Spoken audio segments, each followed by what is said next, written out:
hoy es 22 de noviembre y nada ha cambiado, porque parece que la historia se repite una y otra vez. El mismo escenario, los mismos protagonistas y hasta los mismos abrazos. Sí, hablamos de las negociaciones entre Pedro Sánchez y Pablo Iglesias, que curados ya del insomnio que padecían, se muestran más unidos que nunca en su intento por seducir al independentismo. Ambos saben que deben poner en marcha una negociación muy, pero que muy controlada, porque sin las exigencias de los independentistas no hay gobierno que valga. Es por ello que el líder de la formación morada ha querido protagonizar también el papel de líder en las negociaciones con los separatistas y le manda este mensaje tranquilizador a Pedro Sánchez. Yo creo que el diálogo es imprescindible y creo que vamos a tener un gobierno que asuma el diálogo como eje fundamental de la acción política que afronte el problema de la plurinacionalidad en España y el diálogo en Cataluña. Muchísimas gracias a todas. Que aceptan la polémica mesa de diálogo y no descartan negociar las evidentes intenciones que tienen los independentistas de romper la estabilidad y la unidad de España. Y de momento el Partido Socialista no se pronuncia, aunque claro, entendemos que no lo haga porque ya bastante tienen con intentar dejar a Vox sin sitio en la mesa del Congreso y con todo esto de la sentencia de los ERE, que no es poco.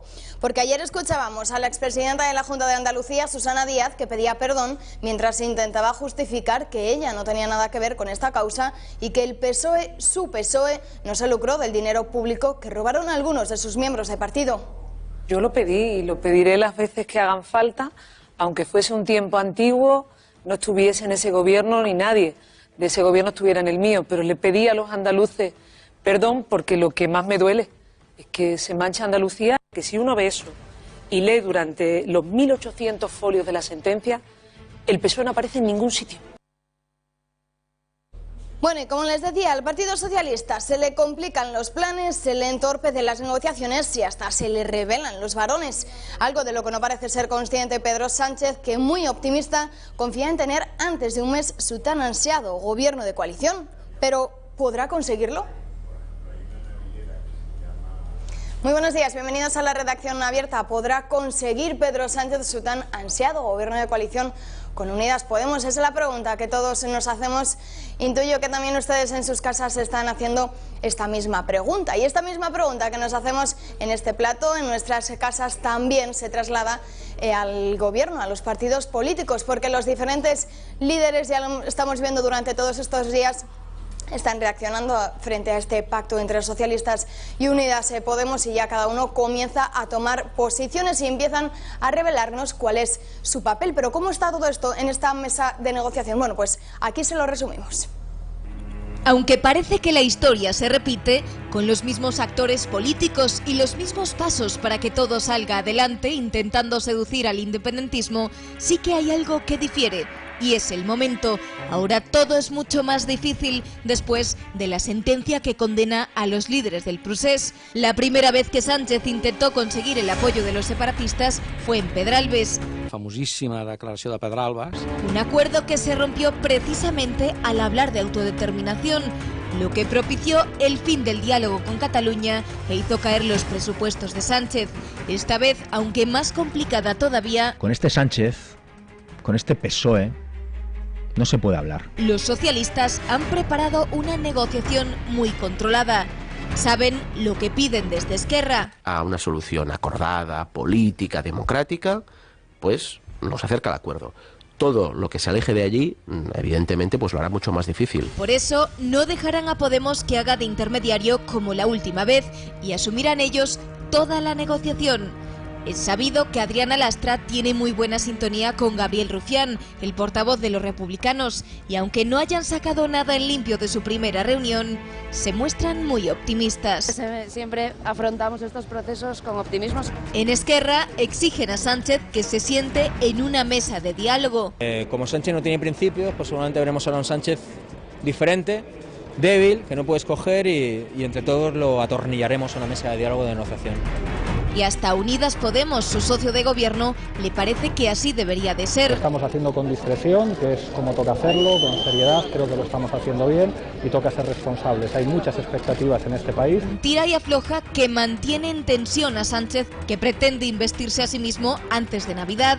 Y por otro lado está Torra. En aquests moments és evident que jo votaria que no. El presidente de la Generalitat representa al otro partido independentista, a Junts per Cat, que no le parece nada bien que PSOE y Esquerra se sienten a negociar sin ellos. Perquè aquí es tracta de tenir aquesta relació de govern a govern bilateral. Nosaltres som un subjecte polític que decideix per nosaltres mateixos, Espanya és un subjecte polític que decideix. La manera de resoldre el conflicte polític català és amb un referèndum acordat. Porque un acuerdo con los socialistas podría acabar con ellos de cara a las próximas elecciones. Ya lo hemos visto, es así como está nuestro panorama político de estas tensas negociaciones. Se lo anunciaba al principio, parece que después de ese abrazo entre Pablo Iglesias y Pedro Sánchez, quien ha querido tomar las riendas en estas negociaciones es Pablo Iglesias. Durante toda esta semana aquí en esta redacción abierta de la mañana se lo preguntaba a nuestros invitados y efectivamente la mayoría de ellos sí pensaban que Pablo Iglesias iba a tener ese papel de líder. Lo hemos escuchado al principio, pero vamos a volver a escucharlo porque quiero que lo comentemos todos, que efectivamente Pablo Iglesias se muestra convencido de que el diálogo es la clave para que los independentistas entren en el gobierno.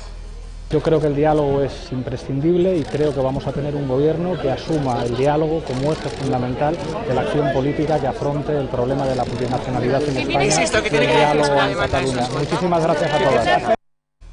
Ya lo han escuchado, el diálogo es la clave, es la llave para intentar formar un gobierno. También quiero que escuchemos al mismo, a este líder, al líder de la formación morada, Pablo Iglesias, porque efectivamente se muestra muy optimista con esta formación de gobierno. Lo estamos haciendo con discreción, que es como toca hacerlo, con seriedad, creo que lo estamos haciendo bien y toca ser responsables. Hay muchas expectativas en este país para que seamos un gobierno para toda la ciudadanía que proteja a la gente ante la perspectiva de una desaceleración económica. Bueno, y vamos a ver, porque también en estas declaraciones que hacía la llegada de la universidad también quería hablar del auge de la extrema derecha. Ya lo saben, este discurso al que nos tienen acostumbrados los partidos de izquierda, que no se cansan, no cesan en este empeño de intentar atacar a la derecha. Bueno, pues vamos a ver qué es lo que opina el líder de la formación morada sobre este auge de la derecha.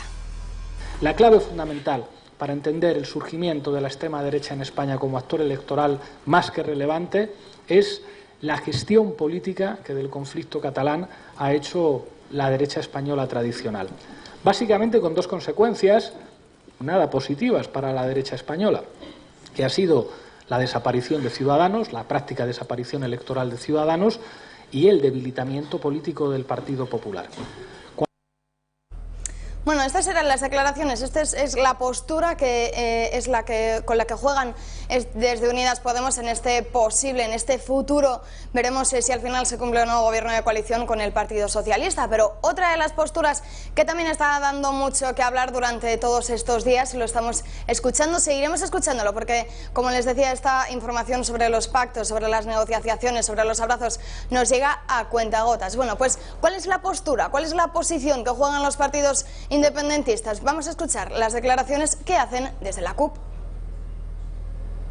Es por esto que la CUP va a votar que no, es por esto que la CUP además va a trabajar para que el resto de partidos independentistas catalanes dels països catalans y también soberanistas de estos países catalans y los partidos independentistas del resto de los pueblos del Estado no faciliten una investidura que no tenga elementos de mínimos como la amnistía y la autodeterminación.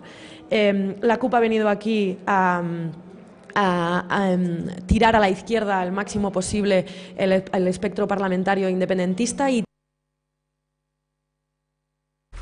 Bueno, este era el papel de la CUP, pero también otra de las posiciones o de las declaraciones que vayan a hacer durante los próximos días hasta que al fin tengamos gobierno, que ya lo hemos escuchado al principio del programa. Pedro Sánchez se muestra confiado en que en menos de un mes tendremos gobierno, pero bueno, tendremos que esperar durante todos estos días, pero como les decía, estamos muy pendientes también de la postura que tomen los independentistas. Hemos escuchado las declaraciones de la CUP. Bueno, pues también un papel muy importante, otro de los protagonistas en esta de las negociaciones es Quim Torra. De momento dice que apoyaría no, que dirían no a la investidura de Pedro Sánchez, porque si no aceptan esta mesa de negociación que reclaman los independentistas, no quieren entrar en un gobierno con Pedro Sánchez.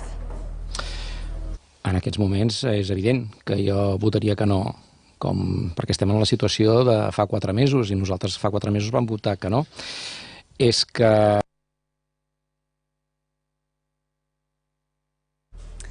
Bueno, seguiremos hablando durante toda esta redacción abierta de la mañana, durante todo este tema de los pactos, de las negociaciones, pero tengo ya primero que saludar porque tenemos conexión telefónica con Antonio José Mesa, él es concejal en el Ayuntamiento de Getafe, en el Partido Popular. ¿Qué tal? Muy buenos días.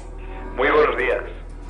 Bueno, llamamos en referencia porque nos ha llegado un comunicado, ustedes nos han hecho llegar una nota de prensa en la que critican el papel, la postura del Partido Socialista allí en Getafe, porque de nuevo parece que se les ha visto el plumero y que se alían con los partidos de izquierdas, con Unidas Podemos y también con Más País. Pero ¿a raíz de qué? ¿Por qué han votado en contra de su proposición? ¿Cuál es? Pues en el día de ayer llevamos una proposición para conmemorar 30 años del derribo del muro de la infamia, el muro de Berlín. En una proposición que llevábamos a pleno para conmemorar esta efeméride, los socialistas, una vez más, podemizados y aliados con la extrema izquierda, votaron junto con Podemos y Más Madrid en contra de nuestra proposición. Todo un sinsentido en una democracia como la nuestra, donde lo único que pretendíamos era condenar cualquier tipo de totalitarismo. Y el comunismo así lo ha sido durante muchos años de historia, amarga historia, puesto que hay que recordar que esta ideología ha cobrado la vida de más de 120 millones de muertos en todo el mundo. Entendemos entonces que como se alían allí en Getafe el Partido Socialista junto con Unidas Podemos y también con Más País, es un poco como que han reeditado el pacto, el abrazo que hemos visto, que estamos viendo durante todos estos días que se dieron los líderes, Pedro Sánchez y Pablo Iglesias. Así es, el Partido Socialista se alía de nuevo con la extrema izquierda, en este caso también en Getafe, y para hacer esa reedición del abrazo de la vergüenza que el otro día vimos escenificado entre el señor Sánchez y el señor Iglesias. Y bueno, lo que no cabe duda ni atisbo a dubitar en este sentido es que aquellos que quieren ahora levantar muros, nuestra democracia, se vean amparados con un gobierno populista y de extrema izquierda, como parece ser que va a ser el gobierno del señor Sánchez. Bueno, con esta proposición que hacían ustedes ayer, que como les estábamos contando los socialistas rechazan, al final es una proposición que lo único que pide es libertad. Entonces yo me pregunto, ¿por qué los socialistas, Unidas Podemos, los partidos de izquierdas, por qué no quieren libertad? Bueno, parece que el Partido Socialista del señor Sánchez vive anclado en las teorías marxistas que parece que habían abandonado en 1976, pero que continúan con ellas. Hay que recordar que el intervencionismo y el comunismo siempre fracasan. Y la caída del muro reflejó ese modelo comunista, que era pobreza, represión y regresión. Y luego se pudo observar las diferencias entre una Alemania capitalista y la Alemania socialista. Y no hubo ninguna duda que en la primera era más libre y más próspera, como era de esperar. Y si a eso es a lo que nos quieren conducir los señores de Podemos y del Partido Socialista en España, con esos nubarrones, que parece que son ciertos, de una crisis económica inminente, pues el futuro es muy amargo, de verdad. Esta propuesta, le hago ya una pregunta, tampoco quiero quitarle más tiempo, pero esta propuesta también he leído que querían, con esta propuesta querían llevarlo un poco a las escuelas para también enseñar a los niños sobre este derribo, sobre la caída del muro de Berlín, que todos lo hemos estudiado, todos lo hemos visto en nuestros libros de historia. Bueno, pues con esto es un poco lo que entendemos, es que también efectivamente el Partido Socialista y Unidas Podemos no quieren educar en los centros con estos temas, no quieren educar en la libertad a los niños. Así es, ellos parece que nada más que tienen una memoria histórica para lo que quieren. Sin embargo, para aquello que ha sido un totalitarismo y ha causado tantas muertes, como decía antes, 120 millones de muertos en todo el mundo a causa del comunismo, no quieren llevarlo a las escuelas. Ahora, otro tipo de totalitarismos a los que nosotros nunca hemos dudado en condenar y condenamos, el Partido Socialista y Podemos, bueno, pues en esas vergüenzas que tienen aún internas en su partido, les cuesta llevar a las escuelas lo que a todas luces parece ser que debe ser y debe de ser entendido como una necesidad para que estas amenazas que hoy en día nos acechan no se vuelvan a repetir. Y creemos, y nuestro partido cree, que hay que conocer toda la historia, no solo parte de una historia, y una parte de la historia que ellos quieren siempre manosear a su antojo y hacer ver o creer bien distinto a lo que en su día ocurrió. Usted, que es concejal del Partido Popular, en este caso en el Ayuntamiento de Getafe, quiero hacerle una pregunta a nivel personal, por si puede contestármela un poco, su opinión, por si cree que va a ser posible al final que conozcamos, que tengamos este gobierno en coalición entre el Partido Socialista y Unidas Podemos, con la ayuda, con el apoyo, abstención de los independentistas. ¿Cree usted que en los próximos días daremos esta noticia? Pues tristemente me consta que están trabajando en ello y tristemente creo que el Partido Socialista no le duele en prenda ceder todo lo que sea necesario para conseguir llegar a la Moncloa. El sueño del señor Sánchez es dormir en Moncloa y así va a poner encima de la mesa todo lo que haga falta para conseguirlo, ya sea vender incluso a la propia nación española como hoy la conocemos. Y ese es el peligro al que nos enfrentamos. Si a eso le añadimos, como decía antes, un gobierno populista en el que se va a disparar el gasto, donde la deuda va a aumentar y donde Europa ya nos está diciendo que cuidado con nuestras cuentas, desde luego es un cóctel molotov que los españoles no nos podemos permitir y sería a riesgo de todas luces una oportunidad estupenda perdida de estos 4 años con un gobierno, recordemos, comunista, porque van a intentar gobernar y el señor Sánchez va a estar arrinconado porque el señor Iglesias se le ve con muchas ganas de manejar ese gobierno. Antonio José Mesa, ha quedado clarísimo, concejal del Partido Popular en el Ayuntamiento de Getafe. Muchísimas gracias por atender nuestra llamada y muy buenos días. Muy agradecido y muchas gracias, muy amables. Buenos días.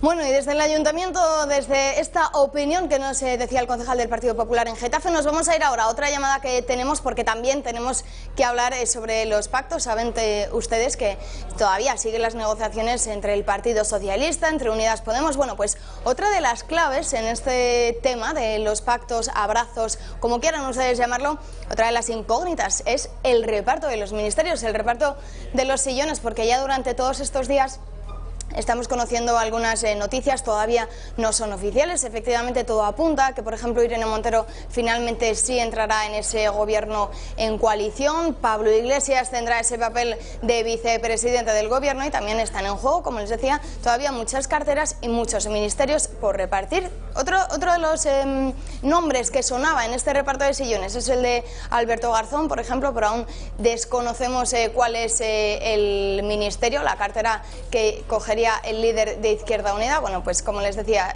todo este reparto de carteras está en estas negociaciones que están llevando a cabo Pablo Iglesias y Pedro Sánchez durante estos días, aunque aún la pregunta que muchos nos hacemos es, efectivamente, están hablando de ese reparto de sillones, pero aún sin conocer si tendremos gobierno o no, aunque Pedro Sánchez, lo hemos escuchado durante estos días, lo hemos leído en los titulares de prensa, Pedro Sánchez, que sí se muestra confiado en que finalmente tendremos gobierno en menos de un mes. Es decir, que tal vez en Navidad, uno de los regalos de Navidad, saben ustedes que están a la vuelta de la esquina, podría ser finalmente esta composición de gobierno entre Partido Socialista y Unidas Podemos. Pero como les decía, para analizar este tema del reparto de los sillones de los ministerios, tenemos ya una llamada con Fernando Valls, periodista de La Información. Fernando, muy buenos días.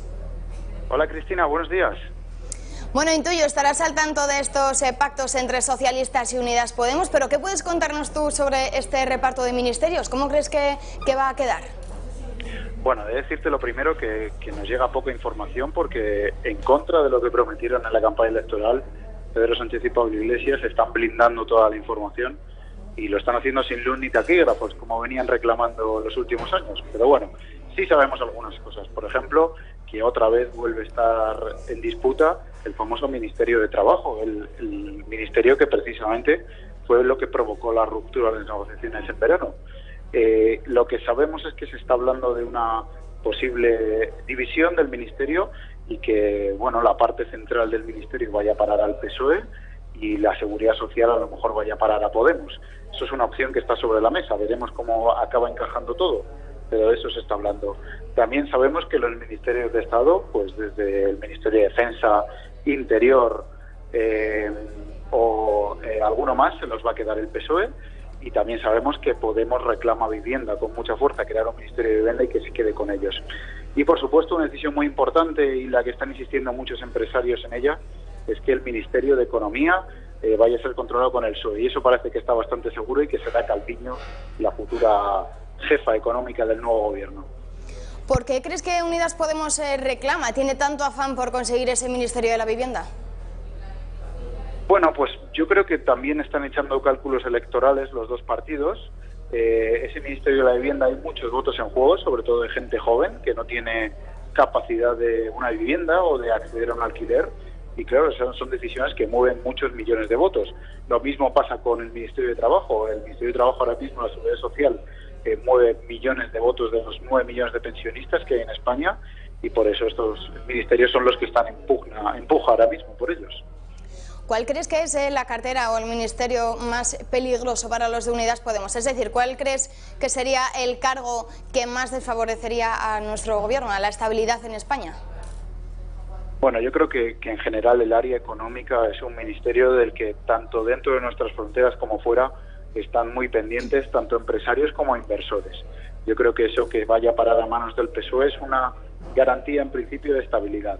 Y hay ministerios también pues que están la gente muy pendiente de ellos. Ya te digo, el de trabajo es muy importante porque está en juego la reforma laboral del PP y la derogación de esa reforma laboral. Evidentemente el presidente del gobierno tiene más que decir, pero un ministro de Trabajo de Podemos pues complicaría las cosas.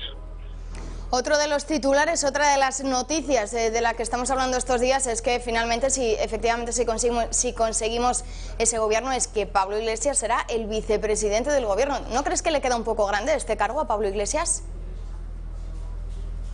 Sí, bueno, yo creo que el hecho de que Pablo Iglesias pueda ser vicepresidente es una sorpresa también el PSOE, y es que precisamente uno de los motivos que daba Pedro Sánchez hace solo unos meses, para no incluir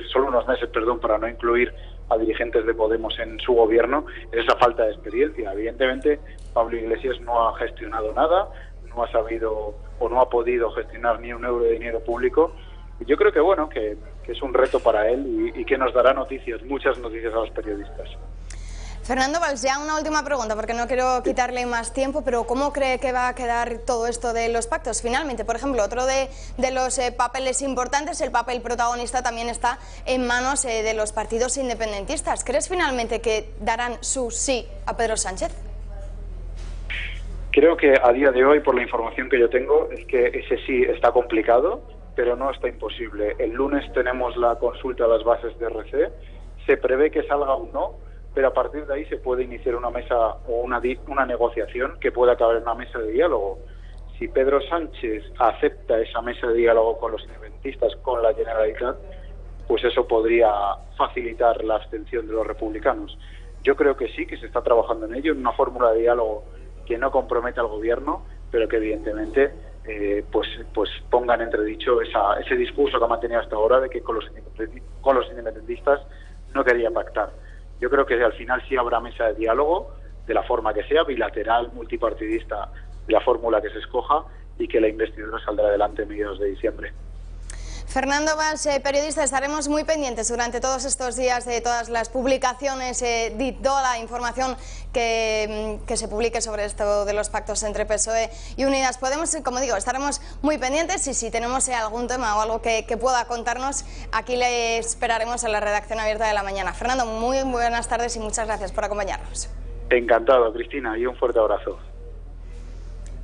Bueno, a todos ustedes, como les decía, ya estábamos viendo cómo quedaba todo este panorama de las negociaciones, hemos visto algunas reacciones, hemos conocido cuál es de momento el papel de los independentistas, que como les adelantábamos, dicen que dirían no a la investidura de Pedro Sánchez si no aceptan esa mesa de negociación. Bueno, pero es que todavía hay más reacciones y seguiremos conociendo más durante todos estos días, pero quiero que escuchemos ahora las palabras de Pablo Casado, el líder de los populares. Cualquier problema de nacionalismo en un Estado miembro o en una región europea es un problema de toda Europa. Y por eso nosotros, desde España, agradecemos al Partido Popular Europeo la firmeza inequívoca contra el independentismo xenófobo que en Cataluña una minoría totalitaria pretende imponer, y además haciéndose eco en las instituciones comunitarias. Ya lo ven, tal vez la postura de los populares, la respuesta que le den a Pedro Sánchez es la más contundente, porque Pablo Casado en este acto que hemos visto también aseguraba, y además lo decía con firmeza, que no se van a abstener frente a un gobierno de Pedro Sánchez. Y es que el Partido Popular no puede facilitar la investidura al candidato del partido que ha protagonizado el escándalo mayor de corrupción de la historia de España, pero sí que sigue con la puerta abierta para garantizar la estabilidad y la gobernabilidad en las cuestiones fundamentales que los españoles reclaman a sus representantes políticos. Bueno, estas eran las palabras del líder de los populares, pero también otro de los miembros del Partido Popular que tiene algo que decir en todo esto de las negociaciones es Alberto Núñez Feijóo, el presidente de la Xunta de Galicia, porque efectivamente le preguntaban si cree que durante estos días conoceremos un gobierno y cuál creen que es su respuesta. Atentos. Pues yo creo que eso no depende ni del PSOE ni de Podemos, eso depende de Junqueras, Esquerra Republicana de Cataluña, y Torra, o la persona que designe Puigdemont, para hablar en nombre de Junts per Catalunya. Por lo tanto, en mi opinión, esto no depende ni del autoproclamado candidato Sánchez, ni de su vicepresidente todopoderoso Iglesias. Esto depende de los independentistas de Cataluña, porque tienen la llave de la investidura. Por lo tanto, hombre, es difícil estar peor, y entiendo perfectamente que no sabemos muy bien por dónde empezar, pero es como veo yo las cosas, ¿no? En este momento, todos los españoles estamos pendientes de lo que decidan aquellos que además han dicho que no quieren ser españoles, es decir, Esquerra Republicana de Cataluña con un líder desde la cárcel y Junts per Catalunya con un líder pues prófugo instalado por allí en un palacete en Bruselas o en Bélgica o Bueno, ya hemos hecho un repaso de todas las reacciones de los diferentes partidos políticos frente a las negociaciones de Pedro Sánchez con Pablo Iglesias, pero también otro de los temas de los que estamos hablando durante estos días es de la educación concertada, porque les anunciaba al principio que al Partido Socialista, a Pedro Sánchez en concreto como presidente del Gobierno en funciones, parece que se le complican mucho en su partido. Hemos visto durante toda esta semana que los varones se le rebelan, que tienen diferentes posturas a la hora de querer aceptar o no un gobierno con Pablo Iglesias, con el líder de Unidas Podemos. Bueno, pues como les decía, otro de los temas que estamos hablando es la educación concertada. Intuyo, recuerdan todos ustedes las polémicas declaraciones de la ministra Isabel Celaá, y si no, aquí se lo resumimos en cuál es la postura de Isabel Celaá, pero quién es que se le ha revelado ahora en esto de la educación concertada. Bueno, pues Emiliano García Paje. El presidente de Castilla-La Mancha, Emiliano García Paje, se desmarca de su partido y defiende a la escuela concertada. Me gustaría, sinceramente, que en el momento de incertidumbre esta región siga siendo un espacio refugio, donde no se discutan, por supuesto, ni la concertada ni otras muchas cosas. La ministra de Educación en funciones, Isabel Celaá, en declaraciones a la cadena COPE, ha querido restar importancia a las palabras de Paje. Todos somos valores seguros para la concertada. La educación es un derecho fundamental y corresponde a los poderes públicos garantizarla, y lo estamos haciendo. Una polémica que comenzaba hace una semana por estas declaraciones de Celaá. De ninguna manera puede decirse que el derecho de los padres a escoger una enseñanza religiosa o a elegir centro educativo podrían ser parte de la libertad de enseñanza. Y que ha seguido defendiendo. Si eso fuera un derecho constitucional, el elegir un determinado centro, las familias podrían acudir a los tribunales en defensa de su derecho y los tribunales tendrían que darle la razón, con lo cual podríamos caer en el absurdo de que todo el mundo quisiera ir a un centro que no tiene esa capacidad. No es la primera vez que la ministra de Educación en funciones apoya esta idea. En 2018 pedía eliminar el artículo de la LOMCE donde la oferta de plazas se establecía en función de la demanda social. En los casos que la escuela pública pueda ser considerada subsidiaria de la escuela concertada. Mientras tanto, el resto de compañeros de partido no se pronuncian al respecto. Además, en el programa de gobierno del Partido Socialista no hay ninguna mención a la escuela concertada. En España hay 5.285 colegios concertados, que representan el 25% de la educación española. Más de 2 millones de alumnos estudian en estos colegios concertados. Bueno, este es el panorama que viven los socialistas. Tienen a los varones en contra de Pedro Sánchez. Todavía no sabemos si finalmente entrará en el gobierno con Unidas Podemos. Estaremos muy pendientes de todas esas negociaciones, que por cierto también tenemos que seguir hablando del Partido Socialista, porque como saben todos ustedes, hoy es viernes, esos famosos viernes sociales a los que nos tienen acostumbrado el Partido Socialista desde que conocemos, desde que estamos en este gobierno en funciones. En unos minutitos iremos hasta allí para ver cuáles son las propuestas que tiene que hacernos hoy Isabel Celaá, la ministra en funciones, pero Primero vamos a hacer una pequeña pausa y en solo 3 minutos regresamos, no se muevan.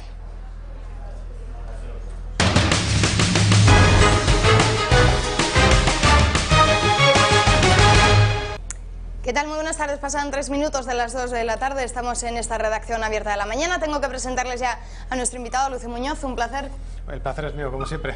¿Qué tal? ¿Qué te parece todo este panorama que estamos viendo estos días? Porque parece que al Partido Socialista se le complican un poco los planes. Bueno, yo creo que más que se le complica, están haciendo un poco de teatro. Creo que las negociaciones van por buen camino si no están ya realizadas. Y veremos a ver, porque evidentemente todavía no está el pacto conformado, pero es posible que sí llegue a conformarse. Esperemos que no, pero yo creo que la primera opción es esa y están haciendo los futuros integrantes, o ya los integrantes de este pacto, pero futuros integrantes del pacto cuando se concrete. Los protagonistas creo que están todos en la misma línea y están intentando llegar a un acuerdo. Esa es mi opinión. Bueno, antes de seguir hablando de la actualidad política, vamos a irnos hasta el Palacio de la Moncloa, porque se lo anunciaba antes de irnos, de hacer esta pequeña pausa, que de nuevo tenemos estos viernes sociales. Bueno, pues vamos a escuchar a Isabel Celaá para ver cuáles son las medidas del Consejo de Ministros.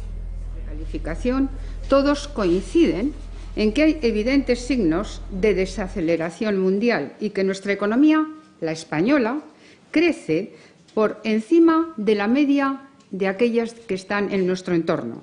No obstante, también señalan que la incertidumbre política no debería lastrar, no debería lastrar, pero podría hacerlo si no reaccionamos a tiempo. Por lo tanto, hay que reaccionar. De manera explícita, estos organismos reclaman el desbloqueo para que se configure un gobierno en España. Y eso es justamente lo que la ciudadanía española quiere y lo que nosotros queremos. La Comisión Europea ha pedido esta semana la remisión de un nuevo plan presupuestario en cuanto el nuevo Gobierno presente un proyecto de ley, para que el nuevo Gobierno presente un nuevo proyecto de ley de presupuestos generales del Estado. Y este es el objetivo que perseguimos. Este es el objetivo que persigue un Gobierno progresista. Frente, por tanto, a aquellos que hablan de advertencias de Bruselas a España y a su actual Gobierno en funciones, la propia Comisión Europea, hemos de decir, ha reconocido que el propio comportamiento de nuestra economía durante el primer trimestre de este año ha sido más positiva de lo que ellos mismos anticipaban. En el tercer trimestre ellos anotaron un 0,3 cuando el crecimiento fue un 0,4. A mayor abundamiento, esto es posible gracias a la gestión rigurosa que tanto el Departamento, el Ministerio de Economía como el Ministerio de Hacienda vienen realizando. Así que, como dice el presidente en funciones, Pedro Sánchez, la guía de este Gobierno es disciplina fiscal y estabilidad presupuestaria. Esa es nuestra receta, pero la disciplina fiscal es también justicia fiscal y es justicia social. Por lo tanto, durante estos meses que hemos venido gobernando, si algo se ha podido poner de manifiesto es que somos capaces de crecer en políticas sociales y, al mismo tiempo, reducir déficit. Por eso también es tan importante el proyecto de transición ecológica que lidera la ministra Ribera. Un mundo nuevo, más limpio, más descarbonizado, un mundo a pleno pulmón, y por ese es el motivo por el que se ha acogido con entusiasmo la organización de la Cumbre del Clima, que tendrá lugar en Madrid entre los días 2 y 13 de diciembre. ¿Es así, no? 2 y 13 de diciembre. Será el momento de decir que España está en el camino para lograr detener el calentamiento global. Estamos seguros de que la COP25, la Cumbre del Clima Chile-Madrid, será un éxito. Y quiero concluir mencionando otra cuestión que nos ha parecido de importancia esta semana y que ha provocado una honda preocupación en todos los demócratas: la ruptura de los consensos establecidos por parte de la ultraderecha. Se están cruzando líneas rojas que ya creíamos superadas por la historia en cuestiones como la violencia machista o el reconocimiento de los derechos de la infancia. En estas dos cuestiones, la ultraderecha ha hecho imposible que el Congreso de los Diputados y la Asamblea de Madrid fueran capaces de sacar adelante, por unanimidad y como suelen salir, como tienen que salir las resoluciones, las declaraciones institucionales referidas, en un caso, a los derechos del menor y, en otro caso, a la violencia machista. Esta es la semana en la que se celebra el 60º aniversario de los derechos del niño, el 20 de noviembre, y con tal motivo es habitual aprobar declaraciones de apoyo en todos los parlamentos. En el Congreso no ha sido posible por la negativa de Vox, que incluso ha pedido que España se desdiga de la declaración que aprobó la ONU el 20 de noviembre de 1959. Por el mismo motivo, la Asamblea de Madrid, por este mismo motivo, es decir, la obstaculización de la ultraderecha, la Asamblea de Madrid no emitirá este año por primera vez una declaración institucional contra la violencia de género. Ya lo hemos dicho otras veces, el discurso de la ultraderecha está fagocitando las posiciones de la derecha democrática. Estos admiradores del pasado nos van a tener enfrente a este gobierno de progreso por el que estamos trabajando. Ya lo hemos escuchado, se muestran muy confiados, parecen los socialistas, en este caso Isabel Celaá, porque dice que su gobierno efectivamente va a ofrecer políticas fiscales, va a conseguir reducir el déficit y va a conseguir la estabilidad que necesita España, pero ¿esto es un poco como vendernos humo o realmente pueden conseguirlo? Bueno, si te parece, vamos por partes, porque como ha hablado de tantos asuntos, pues me gustaría separarlos. En principio yo creo que esta señora, como es habitual en ella, pues miente y sobre todo utiliza, no me gusta hablar en estos términos, pues que es cierto, es que miente claramente. Y sobre todo utiliza pues el típico lenguaje marxista para que no sepamos ni lo que dice. En principio, a la justicia fiscal y social a la que se refiere, yo entiendo que es el proyecto de armonización fiscal que pretenden implantar en España, en contra del federalismo político. Cuando les conviene, hablan de federalismo político, y cuando también les conviene, pues en contraposición, en este sentido, a nivel fiscal, hablan de armonización fiscal, que no es otra cosa que intentar subir los impuestos en aquellas comunidades autónomas, en aquellas regiones donde los impuestos son más bajos, para igualar a todas las comunidades autónomas en el expolio fiscal.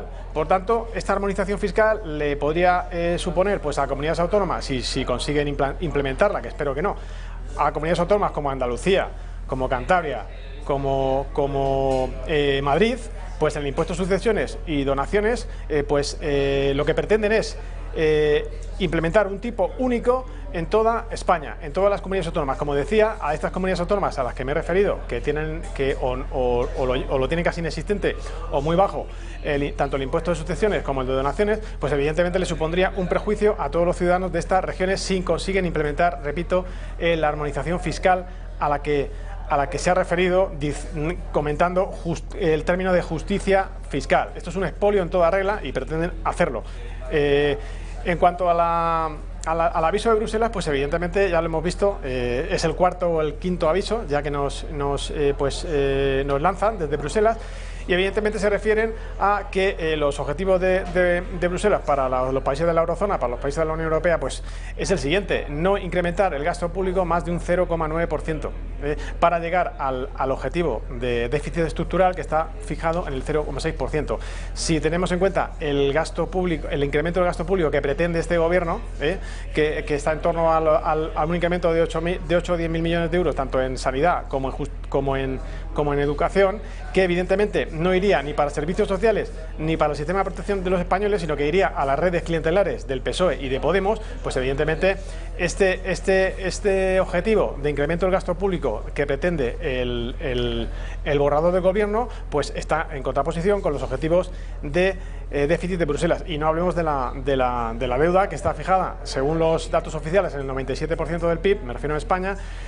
Pues al ritmo de crecimiento de deuda que tenemos, que en los últimos 12 meses hay analistas económicos que lo han fijado en un incremento de 48.000 millones de euros, A este ritmo es imposible que cumplamos los objetivos, que están progresivamente definidos de la siguiente manera. El objetivo de Bruselas es que todos los países de la eurozona pues tengan la deuda en un 65% aproximadamente del PIB en unos años.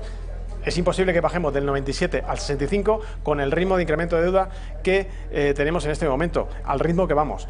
Y otra cosa que ha dicho, ha nombrado a la ultraderecha. Quizás se está refiriendo también pues al proyecto que tiene la izquierda, tanto el PSOE como Podemos, de excluir a Vox de la mesa del Congreso. Es un proyecto que está ya lanzado. Recordemos que son, creo recordar, 9 miembros la mesa del Congreso, 5 ya están adjudicados, tanto a la presidencia como 2 vicepresidencias, como 2 secretarías para Podemos y para PSOE, quedarían 4 y recordemos que la mesa del Congreso se conforma según la negociación de los partidos políticos y en función de su proporcionalidad parlamentaria. En este caso, Ciudadanos, recordemos que en la anterior legislatura, con 57 diputados, creo recordar que tenía 2 o 3 miembros, creo que 2, no me acuerdo, 2 o 3 miembros en la mesa del Congreso. Si nos atenemos y tenemos en cuenta este dato, pues a Vox podría corresponderle al menos 1 o 2, pero vamos a suponer que un miembro en la mesa del Congreso. Todo depende de la negociación que hagan los partidos y también depende del PP que no entre en el juego de esta operación para excluir a Vox de la mesa del Congreso. Yo creo que también se refería a eso cuando ha nombrado a la ultraderecha, a este proyecto. Y por último, creo recordar que también ha nombrado pues el famoso ministerio o el famoso proyecto de transición ecológica que tiene la izquierda, o en este caso el PSOE, también Podemos. Yo creo que se está refiriendo también pues al proyecto que tiene la izquierda, PSOE y Podemos, de subvencionar a muchísimas asociaciones que están aflorando ya al albor de este calentamiento global que están esgrimiendo pues ya muchísimos representantes de la izquierda, y se traduce pues en lo mismo que se tradujo cuando se implementó la ideología de género, que aparecieron muchísimas asociaciones a las que se regó de dinero público. Pues este proyecto es el mismo, es decir, crear redes clientelares, crear futuros votos a través del calentamiento global, que ellos lo llaman transición ecológica. Repito, ha utilizado un lenguaje marxista para referirse a todos estos asuntos. El trasfondo de todos estos asuntos es, pues a modo de resumido, en lo que acabo de comentar yo. Así lo veo, al menos mi opinión personal. Nos has hecho un análisis Cristina. Perfecto de las medidas que mencionaba Isabel Celaá, y mencionabas el aviso que le das desde Bruselas. Todos ustedes estarán al tanto por estas malas cifras económicas que tenemos en España. Bueno, pues aún así Pedro Sánchez se muestra muy conforme, se muestra muy confiado en que sí, su gobierno puede cumplir con todas las exigencias de Bruselas e incluso más. El presidente del Gobierno en funciones, Pedro Sánchez, ha asegurado que en las próximas semanas espera formar gobierno. Disponer, en primer lugar, de un gobierno en plenas funciones, sobre el que no pese la amenaza de la provisionalidad.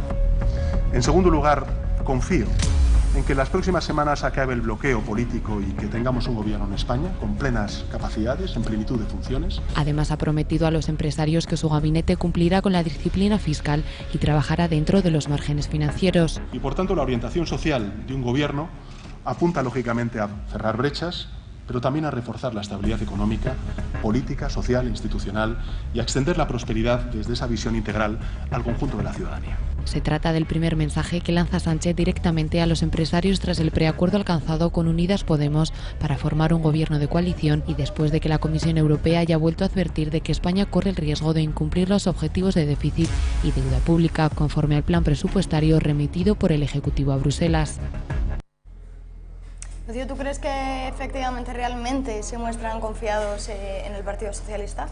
No, ¿De lograr las exigencias económicas de Bruselas? No, ellos, además, es que para no aburrir más a la audiencia con datos, porque yo creo que están aburridos de tantos datos, yo creo que el problema es el siguiente, es decir, ellos no tienen ninguna intención de cumplir con las exigencias económico-fiscales impuestas desde Bruselas.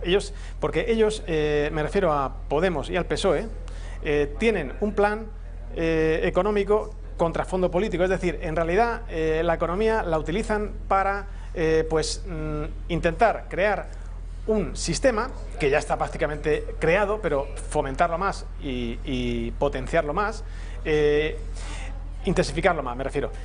Y este sistema es crear una sociedad, pues digamos, que tenga una gran parte de la población que dependa de una subvención pública, que dependa de una ayuda pública, que dependa del gobierno en definitiva, es decir, del Estado.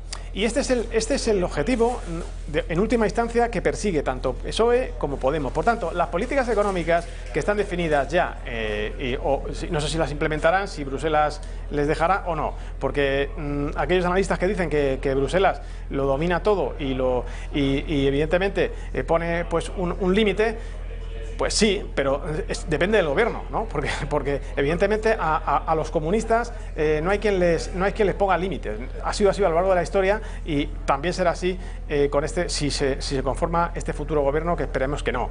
Y entonces este sistema que quieren implementar es para que permanezca, es decir, cuanto más ciudadanos dependan de una subvención, de una ayuda pública, de una indemnización, es decir, del Estado y en última instancia del gobierno, más posibilidades tiene este gobierno futuro, repito, en el caso que se conforme, de permanecer en el poder. Por tanto, las políticas económicas que están muy bien definidas por parte del PSOE y de Podemos para conseguir este objetivo, tienen un trasfondo político. En realidad no tienen ninguna estrategia económica, es decir, su estrategia es básicamente política y lo hacen a través de estas políticas económicas que evidentemente están en contra de las normas fiscales y económicas, financieras de la Unión Europea, que todos los años pues determina para los países integrantes de la eurozona. Este es mi análisis y creo que es así. Evidentemente ellos tienen muy bien definidas sus políticas económicas, pero con un trasfondo político, que es el que acabo de comentar, es crear un sistema basado en una sociedad subvencionada para que dependan del Estado. Este es el modelo comunista tradicional y es el que pretenden implantar en España, un modelo bolivariano. Bueno, aún sin saber cuál va a ser finalmente si se formará gobierno con el Partido Socialista y Unidas Podemos, de momento estábamos hablando de todo lo que se le complica el panorama a los socialistas, bueno, porque otro de los debates, lo sabrán todos ustedes, es por la sentencia de los ERE, porque ayer escuchábamos en una entrevista a Susana Díaz que efectivamente la expresidenta de la Junta de Andalucía que pedía perdón. Ahora te voy a preguntar tu opinión, si te parece realmente que está arrepentida o cuál es el análisis que haces tú de estas palabras, pero primero vamos a ver cómo fue esa entrevista. Susana Díaz pide perdón. La expresidenta andaluza da la cara 48 horas después de que se dictase sentencia por el caso ERE y lo hace pidiendo disculpas, sí, pero también echando balones fuera. Yo lo pedí y lo pediré las veces que hagan falta, aunque fuese un tiempo antiguo, no estuviese en ese gobierno ni nadie de ese gobierno estuviera en el mío, pero le pedí a los andaluces perdón porque lo que más me duele es que se mancha Andalucía. Y es que pese a las condenas, Díaz sigue defendiendo a Manuel Chávez y José Antonio Griñán. No lo esperaban, no lo esperaban. Ellos saben perfectamente que no se han llevado ni un duro. Uno está más en el desconcierto de no esperarlo y en el caso de PP personalmente muy mal. Y tras la defensa, el ataque. La expresidenta de la Junta se justifica por haber tardado tanto en dar explicaciones atacando a Juanma Moreno Bonilla. La obligación y el deber que tenía era hablar cuando conociera la sentencia. Lo que no me parece legítimo es aparecer media hora después detrás de un plasma, como hizo el presidente de la Junta de Andalucía, sin saber de lo que hablaba, pasearse por los platós de televisión, mintiendo, faltando a la verdad. Porque Susana, pese a la sentencia, sigue confiando en su partido. Que si uno ve eso y lee durante los 1.800 folios de la sentencia, el PSOE no aparece en ningún sitio. Y también en sí misma. Así anuncia que volverá a presentarse a las elecciones andaluzas. Yo quiero serlo, yo tengo la ilusión y la gana, lo dije desde el minuto 1. En definitiva, pese al escándalo que rodea a su partido y a ella misma, Susana Díaz se pone de perfil. No solo eso, promete seguir dando guerra tanto en Andalucía como dentro del Partido Socialista. ¿Está arrepentida Susana Díaz, de verdad? No, claro que no, porque ese modelo de los ERE pues le ha hecho al PSOE ganar algunas elecciones y mantenerse en el poder. Por tanto, es un modelo definido y creado para ello. Pero sobre todo me gustaría resaltar algo muy importante que ya hablamos en esta mesa a lo largo de esta semana, y es lo siguiente. Esta señora es la culpable que no se haya podido recuperar ningún euro de los fondos públicos recordados. Y voy a explicar por qué. Además esta señora, recordemos que solicitó el archivo de la causa, pero además de solicitar el archivo de la causa, es la responsable, reitero, de que no se hayan podido recuperar los fondos, o al menos solicitar la recuperación, la restitución de esos fondos defraudados. Y explico por qué. Creo que fue en el último cuatrimestre de 2016, la Fiscalía de la Audiencia Provincial de Sevilla, en el escrito de acusación provisional, solicitó la devolución de los fondos defraudados por parte de los entonces procesados, ahora condenados, por parte de los entonces procesados, restituir estos fondos a, pues evidentemente, la Junta de Andalucía. ¿Pero qué ocurrió? Pues que Susana Díaz ideó una operación político-judicial a través del Servicio Jurídico de la Junta de Andalucía, que consistía en retirar a la Junta de Andalucía a nivel institucional de la acusación particular. ¿Y qué ocurrió cuando esta operación se puso en marcha? Pues evidentemente se aplicó la doctrina Botín. La doctrina Botín, en este caso, se podría explicar de la siguiente manera. Al retirarse el principal beneficiario de los fondos, es decir, la Junta de Andalucía, de la acusación particular, este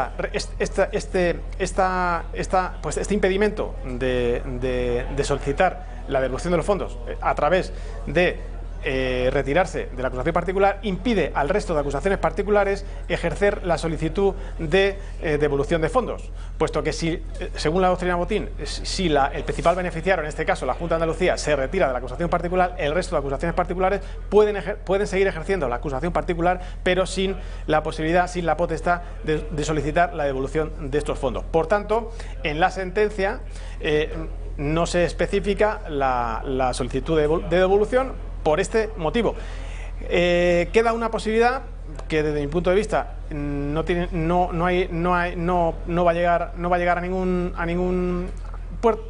a buen puerto, pero siempre la administración pública se reserva la potestad de ejercer una acción civil. En este sentido, se puede, pues a través del Tribunal Supremo, se puede solicitar, se puede solicitar vía acción civil.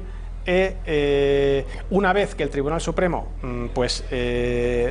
provoque la firmeza de esta sentencia, puesto que evidentemente esta sentencia la pueden recurrir ante el Tribunal Supremo, y repito, cuando el Tribunal Supremo haga firme esta sentencia, en la Junta de Andalucía, por parte de este nuevo gobierno formado por Ciudadanos y PP, podrían ejercer una acción civil para intentar conseguir la devolución de estos fondos. Esta es la única vía que se ofrece a partir de ahora para que se intente recuperar los fondos defraudados. Pero repito, es muy complicado ya que esta acción civil sí siga el curso debido, pero que intente o que consiga, mejor dicho, recuperar los fondos perdidos. Por tanto, esta señora, repito, es la causante, porque ideó esta operación político-judicial, la causante, repito, de que los fondos defraudados no se intenten recuperar, no se han intentado recuperar por este motivo que acabo de comentar. Por tanto,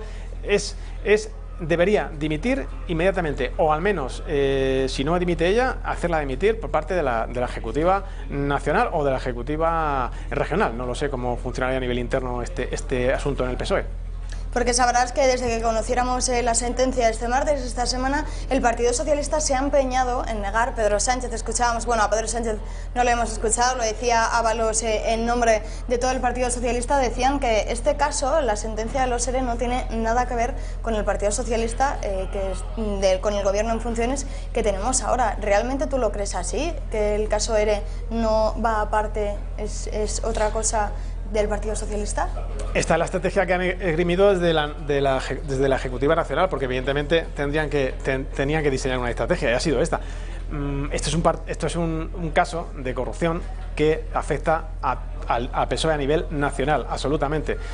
Y recordemos que este sistema de los ERE pues está en relación con otros sistemas parecidos que ha ideado el PSOE en Andalucía y en otras regiones de España desde el inicio de la democracia en España, para crear redes clientelares y, por tanto, cambiar dinero público por votos, y así pues ganar elecciones y mantenerse el poder. Por tanto, si nos circunscribimos al caso de los ERE, pues esta estrategia que ha implementado para desmarcarse de los ERE la Ejecutiva Nacional del PSOE actual, bueno, pues podríamos entenderla entre comillas, pero lo que no es entendible es que el PSOE siempre diseña, y ahora está diseñando también a través de las políticas económicas que he comentado antes, está diseñando modelos, porque siempre es la misma estrategia, modelos para crear redes clientelares y comprar votos. Así gana las elecciones el PSOE, así las ha ganado siempre y así intentará en el futuro ganarlas. Y por supuesto ahora, si se conforma este gobierno, lo que van a intentar es, a través de estas políticas económicas, pues crear este sistema al que me refiero. Por tanto, los ERES y otros sistemas parecidos son consustanciales a el PSOE. Por tanto, desmarcarse ahora de un modelo, el del modelo de los ERE, pues evidentemente no tiene ninguna consistencia. Es la esencia de la izquierda en España y la esencia del PSOE. Los modelos político-clientelares, tales como el ERE, pero es que ha habido otros parecidos. Te voy a hacer una última pregunta, pero tienes que ser breve, porque nos queda muy poquito tiempo, pero ¿crees que esta sentencia de los ERE va a salpicar a las negociaciones que tienen con Unidas Podemos? No lo creo. No lo creo porque Podemos, evidentemente, ya hemos visto cómo se ha puesto de perfil, como se suele decir, en este asunto. Yo creo que no va a negociar, no va a salpicar. Sí que es verdad que podría haber presiones por parte de los independentistas, más presiones todavía, para conseguir más concesiones, aprovechando esta posición de debilidad y este nuevo caso de corrupción. Sí es cierto que podría afectar en este sentido a las negociaciones, pero que a la viabilidad del pacto de gobierno, si no se conforma este gobierno, no va a ser por los ERES, será por otras causas, pero no por los ERES. Y sí, repito, si acaso afecta es que los independentistas aprovechasen esta situación para solicitar más beneficios. Bueno, como decía, ya nos queda muy poquito tiempo, tenemos que terminar. Lucio Muñoz, ha sido un verdadero placer que nos hayas acompañado en esta redacción abierta de la mañana. La semana que viene volveremos con más, no sabemos si habrá cambiado este panorama político, confiamos en que sí, veremos si Pedro Sánchez tiene razón y que tenemos gobierno antes de un mes. A todos ustedes tienen una cita, se lo recuerdo, a las 3 de la tarde aquí en Intereconomía, porque vamos a viajar al lejano oriente con la película La Espada de Damasco, y mientras nosotros volvemos también, pero ya el lunes, la semana que viene, como siempre, a la 1:30. Pasen ustedes un muy buen fin de semana pese al tiempo y les espero el lunes aquí a la 1:30, la redacción abierta de la mañana. Gracias.